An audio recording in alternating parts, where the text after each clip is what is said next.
Allez, bon après-midi à l'écoute des programmes de CFM, toujours en direct du Cross de l'avenir, le Cross de l'UNSS à la base de loisirs du Tarn-et-Garonne à Saint-Nicolas-de-la-Grave. Et on continue de donner la parole aux acteurs de ce Cross, mais aussi forum, forum dédié donc à l'orientation des élèves et puis dans ces orientations, on va parler maintenant de lutte contre les discriminations. On va en parler avec Jérôme Mathéos, chargé de mission à la DILCRA. Je vais vous laisser dire, bonjour Jérôme Mathéos, ce que signifie DILCRA, s'il vous plaît. Bonjour. Bonjour, donc la DILCRA, c'est la délégation interministérielle à la lutte contre le racisme, l'antisémitisme et la haine anti-LGBT. C'est un des services du Premier ministre qui est chargé en France de lutter contre justement les discriminations à travers des subventions qu'on attribue à des associations tant sur le plan national que sur le plan local, et c'est pour ça que je suis là aujourd'hui, car l'événement d'aujourd'hui est en partie subventionné par la DILCRA. D'accord, donc ça veut dire que tous ces jeunes qui sont en train de courir et de parcourir aussi les différents ateliers qu'il y a aujourd'hui d'orientation sont, on va dire, allez, j'ai pas le mot, mais vous allez intervenir auprès d'eux sur la lutte contre les discriminations. Alors, c'est pas la DILCRA directement, c'est les associations qui sont soutenues par la DILCRA dans le cadre de l'appel à projet local, car la DILCRA pilote 2 plans nationaux de lutte, un contre le racisme et l'antisémitisme et la lutte contre les discriminations liées à l'origine, et l'autre contre la haine anti-LGBT. Et dans ces 2 plans, il y a un axe fort sur l'éducation des jeunes. Donc évidemment aujourd'hui on est en plein dans notre sujet de sensibilisation et d'éducation des jeunes. Et j'imagine que les Francas du Tarn-et-Garonne, représentés ici par Camille Gonin, bonjour Camille, bonjour. Coordinatrice aux Francas du Tarn-et-Garonne, émarge justement à cette subvention de la DILCRA, c'est ça? Oui, c'est absolument ça, où nous on agit du coup au quotidien pour l'éducation des jeunes dans les espaces de loisirs, qu'ils soient périscolaires, extrascolaires. Et nous, les subventions de la DILCRA nous permettent d'agir vraiment sur le terrain avec les jeunes, notamment sur les espaces de loisirs nomades, qui sont des loisirs de rue où on est en bas des quartiers prioritaires de la ville, où ça permet de faire du lien avec les familles, avec les enfants, avec les jeunes, et se questionner et les questionner sur ces notions-là. Et on intervient aussi autour des ateliers radio et des ateliers porteurs de parole directement sur les établissements scolaires, mais aussi sur les espaces de loisirs qu'on propose, centres de loisirs, séjours de vacances et les loisirs nomades, donc j'ai expliqué sur... Et ici aujourd'hui, sur ce Cross de l'avenir, quelle est votre participation ?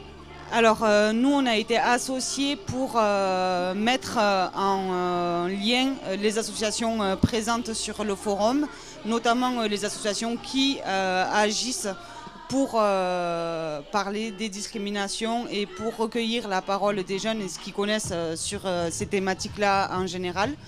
Donc l'idée ça a été d'accueillir tous les élèves en début de journée, de leur préparer, leur présenter une feuille de route pour qu'ils puissent voir l'ensemble des structures présentes et découvrir et oser aller échanger avec les partenaires. Et aussi on a créé un Cluedo sur la thématique des discriminations où ils doivent résoudre une enquête, voilà, en allant questionner alors, les associations qui portent ces causes-là et qui, en échange de débattre, avoir des petits quiz sur les ateliers, récoltent un indice sur cette journée-là. Ce qui leur permet qu'en dehors des courses, ils puissent avoir aussi un élément de motivation à aller voir ce qui se passe sur ce forum et aussi à ce que nous, on puisse récolter la parole des jeunes et identifier de ce qu'eux, ils en pensent, qu'est-ce qu'ils vivent au quotidien sur ces thématiques-là et comment ils peuvent agir aussi à la suite de ces événements-là sur ces thématiques-là. Bon. On voit bien aujourd'hui que le sport est un vecteur de cohésion sociale. On voit bien ici que c'est un terreau fertile pour parler de lutte contre la discrimination. Oui. Monsieur de la DILCRA. Oui, nous, dans nos associations qu'on subventionne, il y a notamment l'UNSS, qui est organisateur du cross aujourd'hui, mais plein d'autres associations qui utilisent justement les événements sportifs justement pour sensibiliser les jeunes.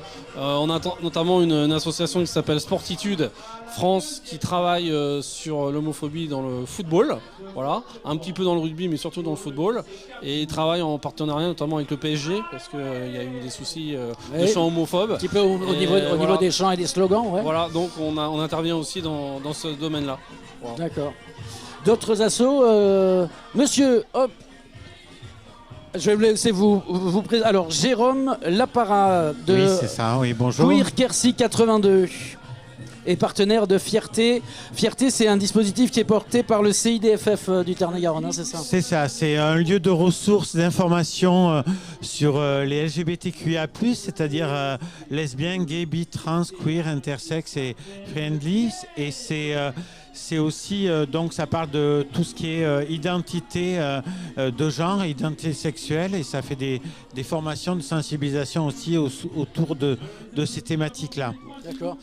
Vous avez un stand ici sur le forum aujourd'hui. Oui. Est-ce que c'est un stand qui vise à informer les jeunes uniquement sur la discrimination, ou bien aussi à comment s'engager pour lutter même au sein même des collèges et des écoles à leur niveau? Alors c'est de sensibiliser toujours, on sensibilise toujours, mais les jeunes qu'on a rencontrés aujourd'hui en fait sont très au fait des choses, et nous on s'est basé sur une enquête qui a été faite auprès de 1602 joueurs de foot entre 12 et 19 ans sur des questions de genre et sur un peu l'homophobie au sein des clubs sportifs et le sexisme. Et en fait, il s'avère que ces jeunes, cette nouvelle génération sont au fait en fait des choses. Ils sont sensibilisés. Ils sont sensibilisés, ils sont beaucoup moins plus qu'on l'était nous à notre époque, que les générations qui sont dessus d'eux. Ouais. Donc une opération positive aujourd'hui ici sur le Cross de l'Avenir pour vous? Ouais. Oui, parce que alors, ça a été calme au début, on a eu froid, mais après très positif parce qu'il y a eu tellement de monde que ça nous a chauffé le cœur aussi. Et après les questions étaient pertinentes, et après des jeunes aussi qui étaient un peu timides pour venir. Et il faut savoir que le lieu de ressources aussi de Fierté organise des permanences qui sont ouvertes à tous et toutes, et qui sont aussi qui permettent à ceux qui n'ont pas le pouvoir de prendre la parole et d'expliquer les choses chez eux, de pouvoir le verbaliser auprès de personnes compétentes et qui sont à leur écoute. Et elles se trouvent où alors il faut contacter le CIDFF. Le numéro que vous avez ici. Voilà, donc le CIDFF du Tarn-et-Garonne au 07 49 01 16 56. Allez, je le redis, 07 49 01 16 56. Et vous demandez Flore. C'est Flore, ok. Fierté, centre de ressources LGBTQIA+, du CIDFF. Voilà, c'est ça. Merci à vous. Merci à vous. Merci d'être passé sur le studio de CFM Radio. Je vous laisse continuer votre après-midi ici au sein du Cross de l'Avenir qui se poursuit. Là, ils sont en train de courir partout, les jeunes. À tout à l'heure sur CFM Radio.